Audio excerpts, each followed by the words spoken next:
बोल गुरुदेव भगवान की जय।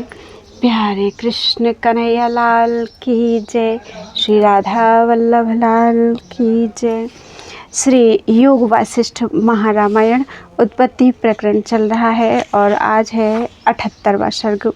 श्री वशिष्ठ जी बोले, हे राम जी, मूढ़ अज्ञानी पुरुष अपने संकल्प से आप ही मोह को प्राप्त होता है और जो पंडित हैं वह मोह को नहीं प्राप्त होता। जैसे मूर्ख बालक अपनी परछाई में पिशाच कल्प कर भय खाता है, तैसे ही मूर्ख अपनी कल्पना से दुखी होता है। राम जी बोले, हे भगवान, ब्रह्मवेत्ताओं में श्रेष्ठ वह संकल्प क्या है और छाया क्या है जो असत्य ही सत्य रूप पिशाच की नाई देखती है। वशिष्ठ जी बोले, हे राम जी, पांच भौतिक शरीर परछाई की नाई है, क्योंकि अपनी कल्पना से रचा है और अहंकार रूपी पिशाच है। जैसे मिथ्या परछाई में पिशाच को देख के मनुष्य भयवान होता है, तैसे ही देह में अहंकार को देख के खेद प्राप्त होता है। हे राम जी, एक परम आत्मा सर्व में स्थित है, तब अहंकार कैसे हो? वास्तव में अहंकार कोई नहीं, परमात्मा ही अभेद रूप है और उसमें अहम बुद्धि भ्रम से भासती है। जैसे मिथ्यादर्शी को मरुस्थल में जल भासता है, तैसे ही मिथ्या ज्ञान से अहंकार कल्पना होती है। जैसे मणि का प्रकाश मणि पर पड़ता है, सो मणि से भिन्न नहीं, मणि रूप ही है, तैसे ही आत्मा में जगत भासता है, सो आत्मा ही में स्थित है। जैसे जल में द्रवता से चक्र और तरंग हो भासते हैं, सो जल रूप ही है, तैसे ही आत्मा में चित्त से जो नानात्व हो भासता है, सो आत्मा से भिन्न नहीं। असम्यक दर्शन से नानात्व भासता है, इससे असम्यक दृष्टि को त्याग के आनंद रूप का आश्रय करो और मोह के आरंभ को त्याग कर शुद्ध बुद्धि सहित विचारो और विचार से सत्य ग्रहण करो, असत्य का त्याग करो। हे राम जी, तुम मोह का महात्म्य देखो कि स्थूल रूप देह जो नाशवंत है, उसके रखने का उपाय करता है, पर वह रहता नहीं, और जिस मन रूपी शरीर के नाश हुए कल्याण होता है, उसको पुष्ट करता है। हे राम जी, सब मोह के आरंभ मिथ्या भ्रम से दृढ़ हुए हैं। अनंत आत्म तत्व में कोई कल्पना नहीं। कौन किसको कहे? जो कुछ नानात्व भासता है वह है नहीं, और जीव ब्रह्म में अभिन्न है। उस ब्रह्म तत्व में किसे बंध कहिए और किसे मोक्ष कहिए? वास्तव में ना कोई बंध है ना मोक्ष है, क्योंकि आत्मसत्ता अनंत रूप है। हे राम जी, वास्तव में द्वैत कल्पना कोई नहीं, केवल ब्रह्म सत्ता अपने आप में है। जो आत्म तत्व अनंत है, वही अज्ञान से अन्य की नाई भासता है। जब जीव अनात्म में आत्म अभिमान करता है, तब परिच्छिन्न कल्पना होती है और शरीर को अच्छेद रूप जान के कष्टवान होता है।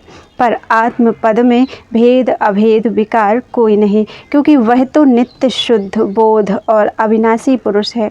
हे राम जी, आत्मा में न कोई विकार है, न बंधन है और न मोक्ष है, क्योंकि आत्म तत्व अनंत रूप, निर्विकार, अच्छेद, निराकार और अद्वैत रूप है। उसको बंध विकार कल्पना कैसे हो? हे राम जी, देह के नष्ट हुए आत्मा नष्ट नहीं होता। जैसे चमड़ी में आकाश होता है, तो वह चमड़ी के नाश हुए नष्ट नहीं होता, तैसे ही देह के नाश हुए आत्मा नष्ट नहीं होता। जैसे फूल के नाश हुए गंध आकाश में लीन होती है, जैसे कमल पर बर्फ पड़ता है तो कमल नष्ट हो जाता है, भ्रमर नष्ट नहीं होता। और जैसे मेघ के नाश हुए पत्र का नाश होता है, पवन का नाश होता है। जैसे मेघ के नाश हुए पवन का नाश नहीं होता, तैसे ही देह के नाश हुए आत्मा का नाश नहीं होता। जैसे फूल के नाश हुए गंध आकाश में लीन होती है, जैसे कमल पर बर्फ पड़ता है तो कमल नष्ट हो जाता है, भ्रमर नष्ट नहीं होता। और जैसे मेघ के नाश हुए पवन का नाश नहीं होता, तैसे ही देह के नाश हुए आत्मा का नाश नहीं होता। हे राम जी, सबका शरीर मन है और वह आत्मा की शक्ति उसमें यह शरीर आदिक जगत रचा है। उस मन का ज्ञान बिना नाश नहीं होता, तो फिर शरीर आदि के नष्ट हुए आत्मा का नाश कैसे हो?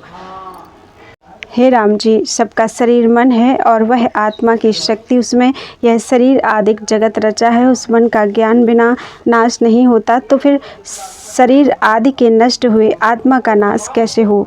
हे राम जी, शरीर के नष्ट हुए तुम्हारा नाश नहीं होगा। तुम क्यों मिथ्या शोकवान होते हो। तुम तो नित्य शुद्ध और शांत रूप आत्मा हो।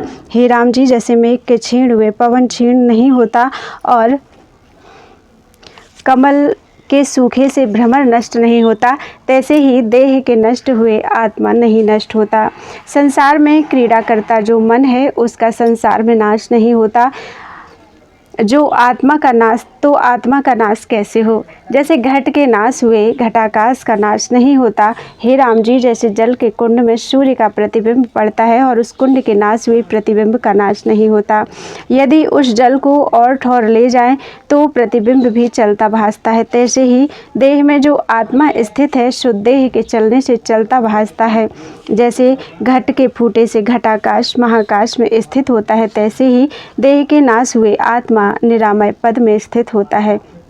हे राम जी, सब जीवों का देह मन रूपी है। जब वह मृतक होता है तब कुछ काल पर्यंत देश काल और पदार्थ का अभाव हो जाता है और इसके अनंतर फिर पदार्थ भासते हैं। उस मूर्छा का नाम मृतक है।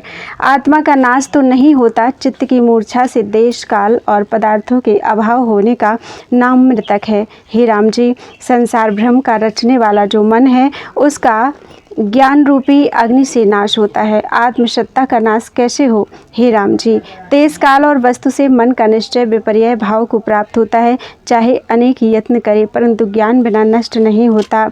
हे राम जी, कल्पित रूप जन्म का नाश नहीं होता तो जगत के पदार्थों से आत्मसत्ता का नाश कैसे हो।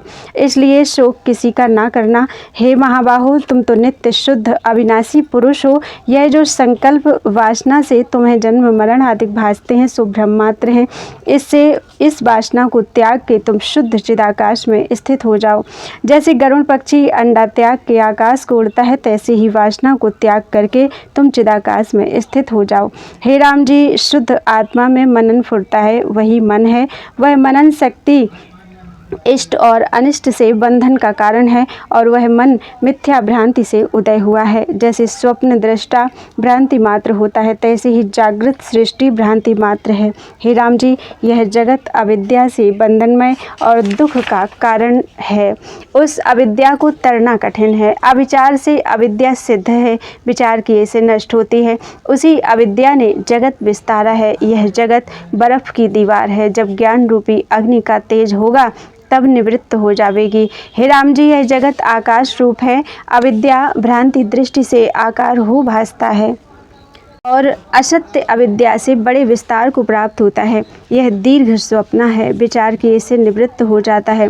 हे राम जी, यह जगत भावना मात्र है, वास्तव में कुछ उपजा नहीं। जैसे आकाश में भ्रांति से मोर के पुच्छ की नाई तरुबरे भासती हैं, तैसे ही भ्रांति से जगत भासता है। जैसे बर्फ की शिला तप्त करने से लीन हो जाती है, तैसे ही आत्मविचार से जगत लीन हो जाता है। हे राम जी, यह जगत अविद्या से बंधा है सो अनर्थ का कारण है। जैसे जैसे चित्त फुरता है तैसे हो भासता है। जैसे इंद्रजाली सुवर्ण की वर्षा आदिक माया रचता है, तैसे ही चित्त जैसा फुरता है तैसा ही हो भासता है। आत्मा के प्रमाद से जो कुछ चेष्टा मन करता है वह अपने ही नाश के कारण होती है। जैसे घुरान अर्थात कुसवारी की चेष्टा अपने ही बंधन का कारण होती है, तैसे ही मन की चेष्टा अपने नाश के निमित्त होती है। और जैसे नटवा अपनी क्रिया से नाना प्रकार के रूप धारता है, तैसे ही मन अपने संकल्प को विकल्प करके नाना प्रकार के भाव रूपों को धारता है। जब चित्त अपने संकल्प विकल्प को त्याग कर आत्मा की ओर देखता है तब चित्त नष्ट हो जाता है और जब तक आत्मा की ओर नहीं देखता तब तक जगत को फैलाता है, सो दुख का कारण होता है। हे राम जी, संकल्प आवरण को दूर करो तब आत्म तत्व प्रकाशेगा। संकल्प विकल्प ही आत्मा में आवरण है। जब दृश्य को त्यागोगे तब आत्मबोध प्रकाशेगा। हे राम जी, मन के नाश में बड़ा आनंद उदय होता है और मन के उदय हुए बड़ा अनर्थ होता है। इससे मन के नाश करने का यत्न करो, मन के बढ़ाने का यत्न मत करो। हे राम जी, मन रूपी किसान ने जगत रूपी वन रचा है, उसमें सुख दुख रूपी वृक्ष है और मन रूपी सर्प रहता है, जो विवेक से रहित पुरुष है उनको वह भोजन करता है। हे राम जी, यह मन परम दुख का कारण है। इससे तुम इस मन रूपी शत्रु को वैराग्य और अभ्यास रूपी खड्ग से मारो, तब आत्मपद को प्राप्त होगे। इतना कहकर वाल्मीकि जी बोले। इस प्रकार जब वशिष्ठ जी ने कहा तब सायंकाल का समय हुआ और सब श्रोता परस्पर नमस्कार करके अपने अपने स्थान को गए और फिर सूर्य की किरणों के उदय होने पर अपने अपने स्थान पर आ बैठे। इति श्री योग वासिष्ठे उत्पत्ति प्रकरणे मन निर्वाण उपदेश वर्णन नाम अष्टसप्ततितमः सर्गः। बोलो वृंदावन बिहारी लाल की जय। श्री वशिष्ठ जी बोले, हे राम जी, यह चित्र भी परमात्मा से उठे हैं। जैसे समुद्र में लीला से जल कणिका होती है, तैसे ही परमात्मा से मन हुआ है। उस मन ने बड़े विस्तार का जगत रचा है, जो छोटे को बड़ा कर लेता है और बड़े को छोटा करता है। जो अपना आप रूप है उसको अन्य की नाई दिखाता है, और जो अन्य रूप है उसको अपना रूप दिखाता है। अर्थात आत्मा को अनात्म भाव प्राप्त करता है और अनात्मा को आत्म भाव प्राप्त करता है। ऐसा भ्रांति रूप मन निकट वस्तु को दूर दिखाता है और दूर वस्तु को निकट दिखाता है। जैसे स्वप्ने में निकट वस्तु दूर भासती है और दूर वस्तु निकट भासती है। हे राम जी, मन एक निमेष में संसार को उत्पन्न करता है और एक निमेष में ही लीन कर देता है।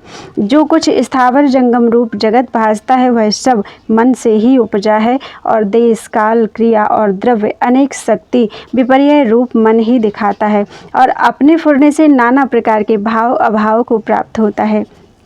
जैसे नट लीला करके नाना प्रकार के स्वांग रचता और सच को झूठ और झूठ को सच दिखाता है, वैसे ही मन में जैसा फुरना दृढ़ होता है वैसे ही भासता है। जैसा जैसा निश्चय चंचल मन में होता है उनके अनुसार इंद्रियां भी विचरती हैं। हे राम जी, यह जो मन से चेष्टा होती है वही सफल होती है। शरीर की चेष्टा मन बिना सफल नहीं होती। जैसे जैसा बेल का बीज होता है वैसा ही उसका फल होता है, और प्रकार नहीं होता। वैसे ही जो कुछ मन में निश्चय होता है वही सफल होता है। जैसे बालक मृत्तिका की सेना बनाता है और नाना प्रकार के उसके नाम रखता है, वैसे ही मन भी संकल्प से जगत रच लेता है। जैसे मिट्टी की सेना से मिट्टी की सेना मिट्टी से भिन्न नहीं, वैसे ही आत्मा में जो नाना प्रकार का जगत कल्पा है वह आत्मा से भिन्न नहीं।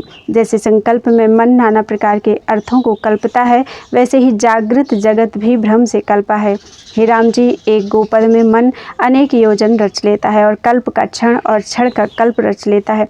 जैसा कुछ मन में तीव्र संवेग होता है वैसा ही होकर भासता है, उसको रचने में विलंब नहीं लगता। जो कुछ देश काल पदार्थ है वह मन से उपजे हैं और सबका कारण रूप मन ही है। जैसे पत्र फूल फल और टहनी वृक्ष से उपजे हैं वे वृक्ष रूप हैं। जैसे समुद्र में लहरें होती हैं वे जल रूप हैं, और जैसे अग्नि उष्णता रूप है वैसे ही नाना प्रकार के स्वभाव मन से उपजे दृष्टि आते हैं और सब मन रूप हैं। हे राम जी, कर्ता कर्म क्रिया दृष्टा दर्शन दृश्य सब मन ही का फैलाव है। जैसे सुवर्ण से नाना प्रकार के भूषण भासते हैं, और जो सुवर्ण का ज्ञान हुआ तब सब भूषण एक सुवर्ण ही भासता है। भूषण भाव नहीं भासता, वैसे ही जब तक आत्मा का प्रमाद है तब तक द्वैत रूप जगत भासता है, और जब आत्मज्ञान होता है तब सब भ्रम मिट जाता है। इति श्री योग वासिष्ठे उत्पत्ति प्रकरणे चित्त महात्म्य वर्णन नाम 89तमा सर्गा। बोलो वृंदावन बिहारी लाल की जय।